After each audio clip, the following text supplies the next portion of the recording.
방탄소년단 정국입니다. Party party yeah. 안녕하세요. 저는 방탄소년단 현금 막내 정국입니다. 알았어 엄마 Hey yo ladies and gentlemen I need you girl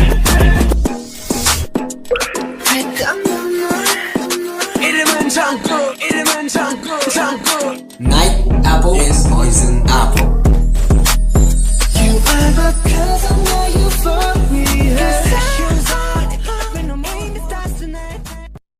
ये सब क्या था? हाँ? जरा बताओगी मुझे? मैं तुम्हारी वाइफ हूँ और तुम मेरे हस्बैंड हो, तो इसका मतलब ये नहीं कि तुम मेरे साथ कभी भी कुछ भी कर सकते हो। एक तो तुमने मुझसे जबरदस्ती शादी की, मैंने कुछ भी नहीं बोला, और अब मैंने तुम्हारे बच्चे को भी एक्सेप्ट किया और तुम्हारे साथ रहने के लिए भी मान गई हूँ, फिर भी तुम मेरे साथ ऐसा करते हो। तुम ही बताओ कि आखिर मैं क्या करूँ तुम्हारे साथ जो तुम मुझसे प्यार से बात करो। देखो, मुझे बातें घुमा फिरा कर करनी बिल्कुल भी नहीं आती है, इसीलिए मैं सीधा पॉइंट पर आता। मुझे नयान से पता चला कि कल तुमसे एक लड़का मिलने के लिए आया था, इवन उसने तुम्हें हग भी किया था, और वही लड़का शादी में भी तुमसे मिलने के लिए आया था और तुम उससे मिलने के लिए भी चली गई थी। वो बात ऐसी है कि वो एक्चुअली मैं तो अब चोरी पकड़ी गई है तो तुम्हें डर लग रहा है। इनफैक्ट तुम्हें डर भी लगना चाहिए, बिकॉज तुम्हें शायद नहीं पता कि मैं धोखा करने वालों के साथ क्या क्या करता हूँ। तुम जैसा समझ रहे हो ना, वैसा बिल्कुल भी नहीं है। हाँ, मैं उसे पहले पसंद करती थी, लेकिन मैं अब उससे नफरत करती हूँ क्योंकि उसने भी मुझे धोखा दिया था। तुम्हें नहीं पता, मैं शादी वाले दिन उसी के लिए भागी थी, लेकिन उस दिन मुझे पता चला कि उसने मुझे धोखा दिया है और तभी से मैं उससे नफरत करती हूँ। और शादी के बाद मैंने कभी उसके बारे में ऐसा नहीं सोचा जैसे तुम समझते हो। और अब तो हरगिज़ इसके बारे में नहीं सोच सकती क्योंकि अब मैं मॉम बन चुकी हूँ और अब मेरा बेटा है, तो मैं इसके बारे में कभी नहीं सोच सकती। तुम गलत समझ रहे हो मेरे बारे में। ओह, तो अब चोरी पकड़ी गई है तो अब किसी न किसी तरीके से बहाना मारोगी। अगर ऐसा ही करना था तो फिर आज उसे मिलने के लिए शादी में क्यों गई थी? अब फिर मिलने नहीं जाती? देखो, जो सच था मैंने तुम्हें बता दिया और तुम्हारी सोच का मैं कुछ भी नहीं कर सकती। और अगर तुम्हें अभी भी लगता है कि मैंने तुम्हें सच में धोखा दिया है ना, तो फिर ठीक है, तुम्हें जो करना है वो करो। तुम्हें मुझे जो पनिशमेंट देनी है ना वो दे सकते हो, लेकिन हाँ, एक बात याद रखना कि मैं सच बोल रही हूँ। अगर बाद में तुम्हें सच का पता चला ना तो बाद में तुम खुद रिग्रेट करोगे, इतना याद रखना तुम।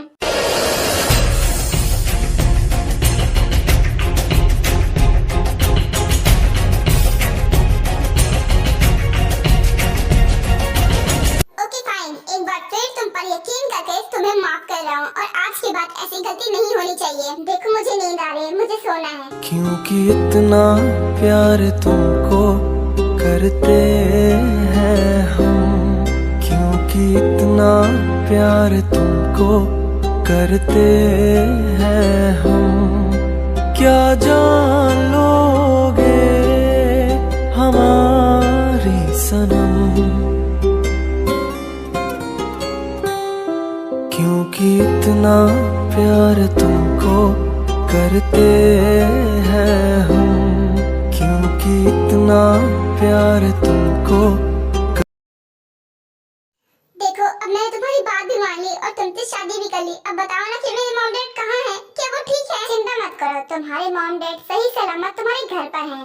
और हाँ, एक राज की बात बताऊं, इस प्लान में उन्होंने मेरा बराबर का साथ दिया है। क्या तुम आखिर कहना क्या चाहते हो? मुझे तुम्हारी बात समझ में नहीं आ रही, सब बोलो। वो एक्चुअली बात ये है कि मैंने तुम्हारे मॉम डैड से बोल दिया था कि तुम मुझसे प्यार करते हो और मैं भी तुमसे प्यार करता हूँ, और हम दोनों के बीच में एक लड़ाई हुई है, इस वजह से तुम मुझसे बात नहीं कर रही हो और मैं तुमसे शादी करना चाहता हूँ फिर भी नहीं कर रही हो।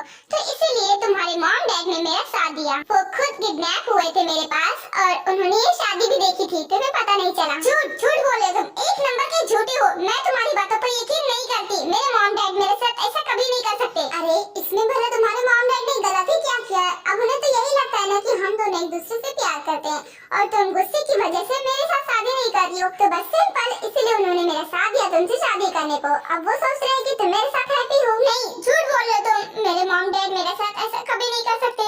मैं तब तक यकीन नहीं मानूंगी जब तक कि वो मुझे खुद नहीं कहते। ऐसा नहीं हो सकता। चलो कोई बात नहीं, तुम्हें मेरी बातों पर बिल्कुल भी यकीन नहीं है ना? कोई बात नहीं, कल सुबह हम तुम्हारे घर जाएंगे, तुम अपने मॉम डैड से बात करना, उसके बाद तुम्हें खुद पता चलेगा कि मैं सच कह रहा हूँ। अरे, अब ये सब सोचना छोड़ो भी। खुशी की बात तो ये है ना कि हम दोनों की शादी हो गई। जो मैं चाहता था आखिर वो मैंने करके ही दिखाया। मैंने तुम्हें पा लिया। बस एक काम रह गया है, हमारी फर्स्ट नाइट का, वो भी तो कंप्लीट हो जाने दो ना। नहीं, बिल्कुल नहीं, दूर रहना मुझसे, मेरे पास मत आना। तुम्हें लगता है कि मैं तुमसे दूर रह पाऊंगा? जब शादी से पहले नहीं रह पाया था तो शादी के बाद क्या ही रह पाऊंगा? इस दिन का तुम्हें न जाने कब से वेट वो दिन आ चुका है। तब तुम कह रहे हो कि मैं तुमसे दूर रहूंगा, हरगिज नहीं।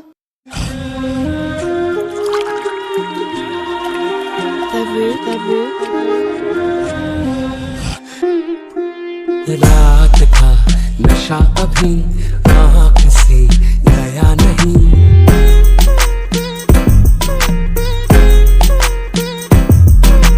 रात का नशा अभी आँख से गया नहीं। तेरा नशीला बदन बाहों ने छोड़ा नहीं। आँखें तो खोली मगर सपना वो तोड़ा नहीं। वही सांसों पे रखा हुआ तेरे होठों का सपना अभी है वही। रात का नशा अभी आँख से गया नहीं। रात का नशा अभी आँख से गया नहीं।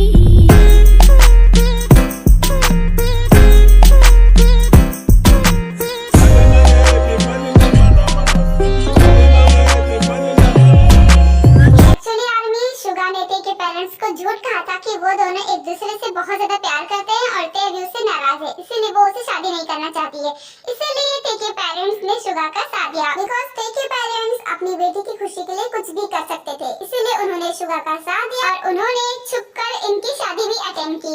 जब बाद में ते को ये बात पता चलती है तो वो अपने मॉम डैड से बहुत ज्यादा नाराज हो जाती है, लेकिन जब उसे समझ में आता है कि ये शुगा की चाल थी तब वो अपने मॉम डैड को माफ भी कर देती है। जंगकुक और शुगा दिन ब दिन और भी ज्यादा खतरनाक माफिया बनते चले जाते हैं और ऐसे ही दिन बीतता चला आता है। 1 मंथ बीत जाता है। इन दिनों जीकुक का रिश्ता जैसा था वैसा ही रहता है। जीकुक सिर्फ रात में ही बात करते थे और जंगकुक पूरा दिन घर पर नहीं आता था, बिकॉज उसे अपने बिजनेस का और माफिया वर्ल्ड का बहुत सारा काम रहता था। बेबी क्या कर रहे हो? प्लीज मम्मा को मत परेशान करो ना, खाना खा लो ना। देखो अब मैं और नहीं दौड़ सकती, चुपचाप मेरे पास आओ। ओहो मम्मा, आप ही ना बहुत जल्दी थक जाती हो। आप तो बहुत ज्यादा वीक हो, मैं तो बहुत ज्यादा स्ट्रांग हूँ। देखो मैं अभी तक नहीं थका। ओके फाइन बाबा, समझ गई तुम बहुत ज्यादा स्ट्रांग हो, लेकिन और भी स्ट्रांग होने की जरूरत है। इसलिए अब जल्दी से अपना फूड फिनिश करो। नहीं मुझे और नहीं खाना मम्मा, मुझे आइसक्रीम खानी है। प्लीज मेरे लिए आइसक्रीम ले आओ ना। डैडा ने तो साफ साफ मना कर दिया कि मैं आइसक्रीम नहीं खा सकता, और आपको पता है डैडा ने तो मुझे छूने भी नहीं दिया आइसक्रीम। और आप भी बिल्कुल उन्हीं की तरह हो, मुझे आइसक्रीम खाने ही नहीं देती हो, जबकि मुझे बहुत पसंद है। प्लीज ले आओ। पर बेटा मैं ऐसा कैसे कर सकती हूँ? जब आपके डैडा ने आपको आइसक्रीम खाने से मना किया तब मैं भला आपको आइसक्रीम कैसे दे सकती हूँ? आपके डैडा मुझे बहुत डांटेंगे। मैं ऐसा नहीं कर सकती। आई एम सॉरी, प्लीज ये फूड फिनिश करो। मम्मा आप तो डैडा से बहुत डरती हो, बहुत ज्यादा। आपको डर लगता है उनसे, तभी तो मुझे आइसक्रीम नहीं दे रही हो। मुझे आइसक्रीम चाहिए तो चाहिए। सुनो, मैं तुम्हारे डैडा से नहीं डरती, ओके? और हाँ, तुम्हें आइसक्रीम खानी है ना, मैं ले आऊंगी, लेकिन अभी नहीं। तुम्हारे डैडा को आ जाने दो। वो क्या है ना कि शाम हो गई है और मैं तुम्हें ऐसे अकेला नहीं छोड़ सकती। सारे मेड्स और सर्वेंट्स आज छुट्टी पर हैं, घर पर कोई नहीं है, इसलिए मैं तुम्हें अकेला नहीं छोड़ सकती। और दूसरी बात ये है कि घर पर आइसक्रीम खत्म हो चुकी है, इसलिए मुझे बाहर से लानी पड़ेगी। तुम एक काम करो, तुम बस कुछ देर रुक जाओ, तुम्हारे डैडा आ जाएंगे तो तुम्हारे डैडा से मंगवा दूंगी। नहीं बिल्कुल नहीं, मुझे अभी आइसक्रीम खानी है तो अभी खानी है, चाहे जहाँ से। अभी लेकर आओ, मैं रह लूंगा थोड़ी देर। आप जल्दी से ले आओ ना। और अगर डैडा आ गए तो वो तो बिल्कुल नहीं खाने देंगे। प्लीज प्लीज प्लीज ले आओ। तुम ना सच में बहुत ज्यादा जिद्दी हो गए हो, जिद करना बंद करो। मैं अभी कहीं नहीं जा रही तुम्हें छोड़कर। जब तुम्हारे डैडा आ जाएंगे तभी जाऊंगी, वरना तुम्हारे डैडा को भेज दूंगी, लेकिन तुम्हें अकेला छोड़कर कभी नहीं जाऊंगी। ते भी नहीं है घर पर कि उसके भरोसे मैं तुम्हें छोड़कर जा सकूं। वो अपने घर गई हुई है, इसलिए मैं तुम्हें अकेला छोड़कर कभी नहीं जाऊंगी। अच्छा ठीक है, मुझे अकेला छोड़कर तो नहीं जा सकती, लेकिन मुझे साथ में तो लेकर जा सकती हो ना। प्लीज मुझे साथ में ले जाओ ना। मुझे अभी आइसक्रीम खानी है, बहुत मन कर रहा है। प्लीज मम्मा मेरी बात मान लो ना, आप तो मेरी अच्छी मम्मा हो। ओह गॉड, तुम ना सच में बहुत ज्यादा जिद्दी हो गए हो। ठीक है फिर चलो मेरे साथ। उसके बाद जिमिन नयान को लेकर बाहर चली जाती है और गलती से उसका फोन घर में ही छूट जाता है। गॉड, आज का दिन मेरे लिए सबसे बेकार दिन है। मेरे एनिमी ने खुला चैलेंज किया है कि वो मेरे साथ आज बुरा कर कर ही रहेगा। वो मेरा तो कुछ नहीं बिगाड़ सकता, लेकिन घर पर जिमिन और नयान अकेले हैं, उनका जरूर कुछ कर सकता है। नहीं, मैं उन्हें कुछ नहीं होने दूंगा, लेकिन घर पर तो वो काफी टाइट सिक्योरिटी में, बस घर से बाहर न जाए। वैसे तो कोई काम नहीं है बाहर जाने का, लेकिन एक बार फिर भी कॉल करके बता देता हूँ जिमिन से कि नयान को लेकर बाहर नहीं जाएगी वो। उसके बाद जंगकुक जिमिन को कई बार कॉल लगाता है, लेकिन उसकी रिंगिंग तो जा रही थी मगर कोई उठा नहीं रहा था, बिकॉज जिमिन तो फोन अपना घर पर ही छोड़ गई थी, इसलिए वो उठा नहीं पा रही थी। और जंगकुक को लग रहा था कि जिमिन जानबूझकर नहीं उठा रही उसका फोन। जिद करने की भी ना हद होती है। इस लड़की ने इतना जिद कर रखा है कि मुझे इतना गुस्सा आता है इस पर कि क्या बताऊं। अब इतना जरूरी कॉल है फिर भी नहीं उठा रही है। चलो कोई बात नहीं, मुझे नहीं लगता कि वो बाहर जाने वाली है इस वक्त, और वैसे भी कुछ देर बाद तो मैं ही घर चला जाऊंगा, उसके बाद तो मैं उसके साथ ही रहूंगा, तब तो कोई खतरा ही नहीं है। लो हम आ गए आइसक्रीम शॉप पर। अब बताओ तुम्हें कौन सी आइसक्रीम चाहिए? ये यहाँ पर तो बहुत सारी आइसक्रीम है मम्मा, मुझे दो चाहिए, एक वनीला फ्लेवर और एक चॉकलेट फ्लेवर।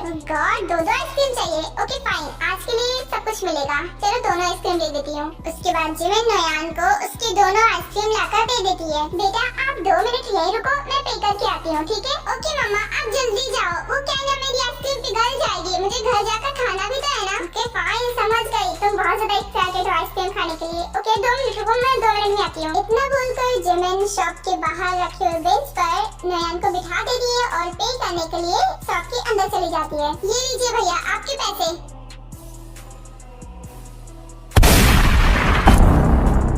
ये तो गन की आवाज लग रही थी और आई कहां से? ओह नो, नोयान तो बाहर ही है, मुझे देखना पड़ेगा। इसके बाद दौड़कर जिमिन बाहर नोयान को चेक करने के लिए जाती है, लेकिन वो कुछ देखकर बहुत ही ज्यादा शॉक हो जाती है। जिमिन वो मंजर देखकर वहीं पर बेहोश हो जाती है। वहाँ पर हफ्ता तफरी का माहौल बन जाता है, बिकॉज वो गोली नोयान को लगी थी और उसकी वहीं पर डेथ हो जाती है, और यही सब जिमिन देखकर बेहोश हो जाती है। ये सब जंगकुक के एनिमीज ने किया था। वो जिमिन को भी किडनैप करने ही वाले थे, लेकिन तभी वहाँ पर जंगकुक और उसके सारे लोग आ जाते हैं, बिकॉज जंगकुक को ये खबर पहुँच चुकी थी कि जिमिन बाहर आई हुई थी। जिमिन जिमिन होश में आओ, तुम ठीक तो हो ना? तुम्हें क्या हो गया है? तुम उठो ना। जंगकुक ने अभी नोयान को नहीं देखा था। उसकी नजर जैसे ही नोयान पर पड़ती है, उसके पैरों तले जमीन खिसक जाती है। आर्मिस, मैं नोयान की डेड बॉडी नहीं दिखा सकती, बिकॉज मुझे कुछ अच्छा नहीं लग रहा दिखाते हुए, और वैसे भी मेरे पास किसी बच्चे की डेथ का सीन भी नहीं है, इस वजह से आप लोग प्लीज इमेजिन कर लीजिए। आई नो कि ये बहुत ज्यादा हर्ट देने वाली बात है, लेकिन ये स्टोरी में था, इस वजह से दिखाना पड़ा, और ये सारी चीजें मैंने ऑलरेडी स्टोरी में सोच रखी थी, इसलिए तो मैं नोयान को लेकर आई थी, और अगर ऐसा मैं नहीं करती हूँ तो फिर आगे कोई स्टोरी नहीं बनती है। जंगकुक बिल्कुल ही शॉक पड़ चुका था, उसके पास कोई वर्ड नहीं था कि वो क्या बोले, उसके मुंह से एक वर्ड भी नहीं निकल रहा था। शुगा भी वहीं पर था, लेकिन उसे होश था, इसीलिए वो जल्दी से जिमिन को हॉस्पिटल ले जाता है और नोयान को वहाँ से हटाता है। भाई प्लीज खुद को संभालिए, प्लीज होश